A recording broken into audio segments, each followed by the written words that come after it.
After 6 long months, the MLB season is finally here. And to celebrate, I'm gonna go through and give you my predictions for the 2025 season, including division winners, who wins the World Series, and some accolades as well. Today's video is sponsored by SeatGeek.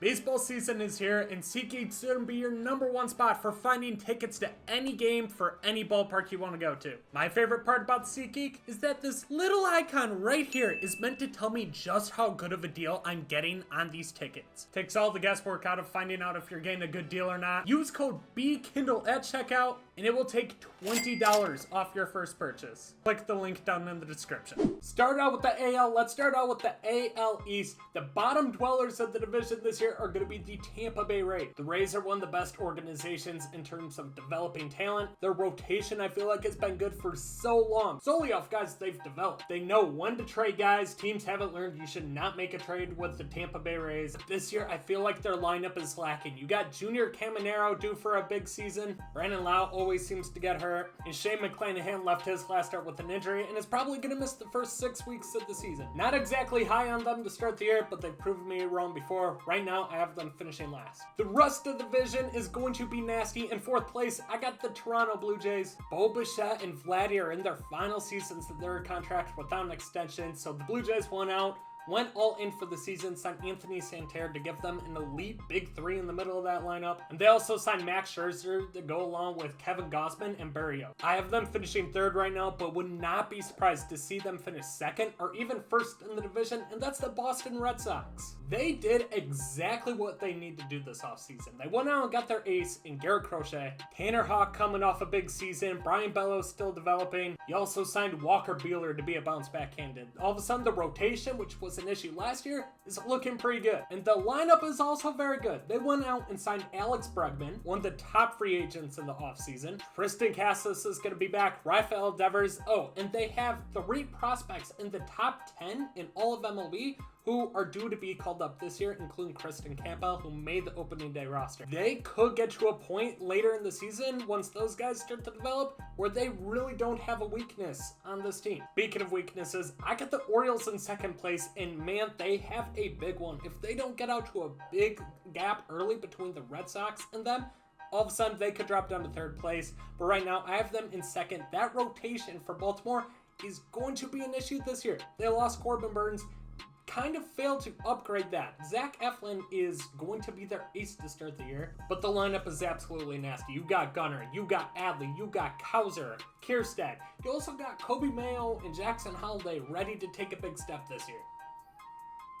Any of those guys do that, the rotation might be enough to get them into that 2 spot and into the playoffs. And finishing #1, even though Garrett Cole is out for the season, I still have the New York Yankees winning the AL East. They went out and signed Max Fried. They got Cody Bellinger, Paul Goldschmidt. I don't love their lineup by any means, especially after you lost Juan Soto. But I think 1 through 9, they're at least solid, and Aaron Judge is more than enough to anchor that lineup. Rotation-wise, you signed Max Fried, you got Carlos Rondon. In the bullpen, you got Luke Weaver had a good year last year, and you went out and got the best closer in all of baseball in Devin Williams. The AL's definitely weaker than the NL is, and I think the Yankees might be one of the top teams this year in the American League. Moving on to the AL Central, both Central divisions are kind of a shit show. You could quite literally flip a coin to see who wins the division, and unless you get the White Sox, who by the way are 5th in this, I don't think much needs to be said about that, you have a decent chance at winning some money with that. The White Sox, they're absolutely horrible. Most losses in MLB history last year. I don't see it getting much better, but I mean, theoretically can't get any worse.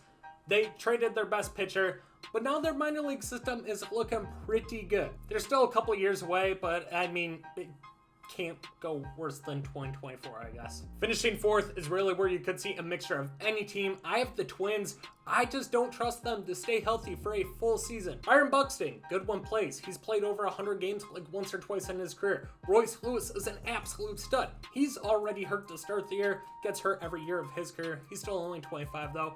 Carlos Correa, also a very good player. Can't really trust him too much. Third, we got the Guardians, another small market Rays-like team where they're just very good at developing talent, especially within the rotation. Hopefully get Shane Bieber back sometime this year coming off Tommy John. He should be able to help anchor them. You got Tristan McKenzie. Then you got a lineup that's got some good bats. Jose Ramirez is one of the best in all baseball. Steven Kwan. They did trade Josh Naylor this offseason to the Diamondback, but they should still be okay. Number 2, I got the Detroit Tigers. I'm expecting a huge breakout year from Riley Green this year, including get some AL MVP votes. The dude's nasty. Rotation-wise, you got Tariq Skubal. Jackson Jobe is going to be up sometime this year, who in my opinion has similar stuff to Paul Skeens when he got called up last year. The dude's disgusting. He could have a huge year for them. That would be a nasty 1-2 punch. And then finishing number 1, I got the Kansas City Royals, who are back in top in the AL Central. Bobby Wood's a top 5 player in all of baseball. They traded for Jonathan India. Vinny Vizcaíno, hopefully he can stay healthy. And I wouldn't 100% rule out Jack Coughlin, who was their number 1 pick in last year's draft, be up sometime this year. He killed it in spring training. Moving on to the AL West, bottom of the division is no longer the A's, it's the Angels. The Angels the last couple seasons have fumbled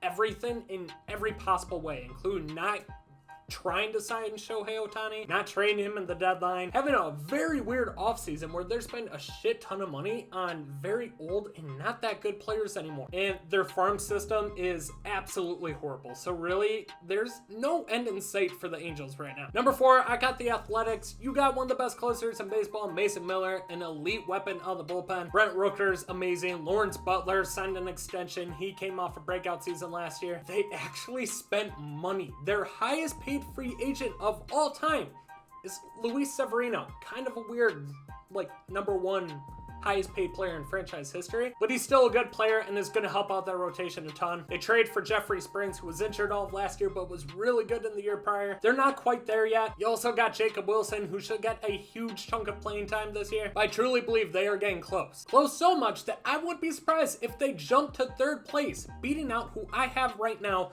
the Seattle Mariners. The Seattle Mariners offense is really bad. You got Cal Raleigh, who is solely power dependent, and he plays catcher. If he played first, outfield, anything, it wouldn't be as big of a deal, but he's a catcher with big time power.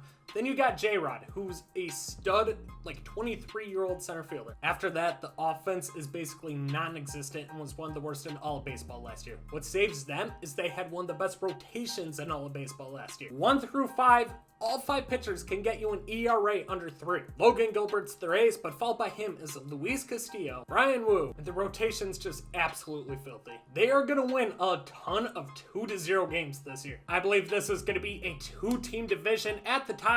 Number 2, I got the Houston Astros.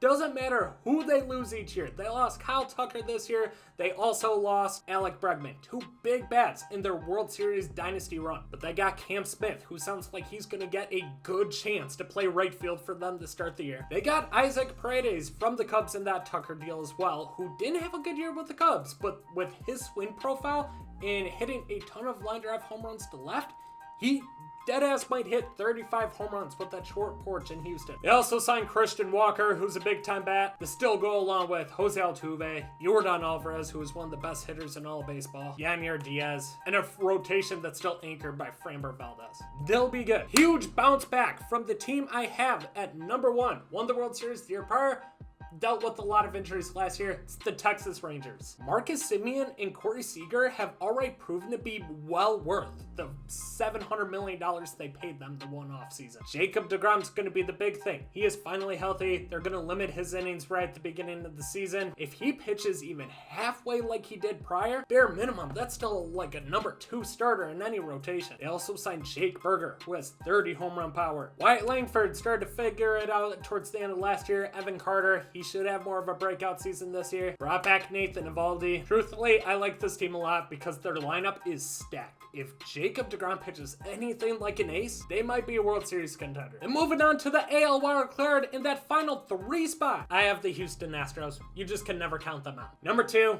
I got the Red Sox. Once again, do not be surprised if they figure it out this year. they could win the division. Then, of course, if I have the Red Sox at number 1, I have to have the Baltimore Orioles, at least for right now. That rotation scares the hell out of me, though. But now let me tell you about today's sponsor, Underdog Fantasy. Underdog is my favorite place to play fantasy games, more specifically, their pick'em entries. All you have to do is pick higher or lower for 2 to 5 stats from your favorite players. Simply just submit the ticket, and you can earn up to 20 times your money. The best part about Underdog is that if you use code Bkindel or click the link in the description, they will double your first deposit up to $100. Again, download the Underdog Fantasy app and use code Bkindel to double your first deposit. Now back to the video. Moving on to the National League. Let's start out with the National League East. It's going to be a 3-team battle, but at the bottom, I have the Miami Marlins. They just haven't done anything to kind of give me hope that they're even trying to build a contending team. You traded Jazz. You still have one of the worst offenses in all of baseball. Rotation is starting to take a hit. You traded Jesus Luzardo. You got Sandy Alcantara coming back. They're already talking about trading him at the deadline. There really is just no hope for the Marlins right now. Number 4, I got the Nationals. They're building something there. Their overall team might not be good. You got Mackenzie Gore. You got CJ Abrams. You got James Wood. And I'm just going to say they absolutely fleeced. And I mean absolutely fucking fleeced the Padres in that Juan Soto deal. But you got Dylan Cruz, who might get a big season this year. You have the number 1 prospect in the MLB draft, which there's actually a lot of really good talent in this year's draft. So there's just an influx of talent starting to get to the big league level in Washington. They might be about 2 years away, but they're getting close. But it doesn't help when number 3 is a team that's spent almost $1 billion in the offseason. Most of it was to one player, but I got Mets and Juan Soto at number 3. You signed Juan Soto. That's a killer offseason. But you didn't address the rotation whatsoever. The rotation is still very weak, even after losing Luis Severino. Sean Manaea is hurt. You lost Jose Quintana. So your top 3 pitchers from a year ago are not going to be on the team. That offense led behind Frankie Lindor. Pete Alonso is back. Juan Soto, Mark Vientos is going to be nasty. And in a breakout season from Brett Beatty, they'll be good. But like the Orioles, that rotation is worrisome. And it doesn't help that the AL is significantly weaker than the NL is. They're going to have a long hill to climb to get to that one spot. Number 2, I got the Atlanta Braves. Ronald Acuna is going to be back sometime in May. If he gets back to his MVP form, this Braves team, I still think, can build a dynasty. You got Austin Riley. You got Matt Olson. You should get Spencer Strider back at some point. Chris Sale won the Cy Young last year. There are pieces in Atlanta that if they can get everybody back healthy and get them back on track to how they were playing pre-injury, they'll be good. Last year was an anomaly. Literally their entire team got hurt. But number 1, I have the Phillies. Bryce Harper is still an MVP player. You traded for Jesus Luzardo, who's damn good, and he's your number 3 behind Aaron Nola and Zach Wheeler. You're telling me in a playoff series, I gotta go against Zach Wheeler, who's a top 3 pitcher in baseball, Aaron Nola and Jesus Luzardo that go along with an offense that's led by Kyle Schwarber and Bryce Harper. Philly's got a very deep team. Moving on to the NL Central, the bottom of the division is, I can finally say this, is the St. Louis Cardinals. Their black magic tear has been over for the last 2 seasons, and I couldn't be happier.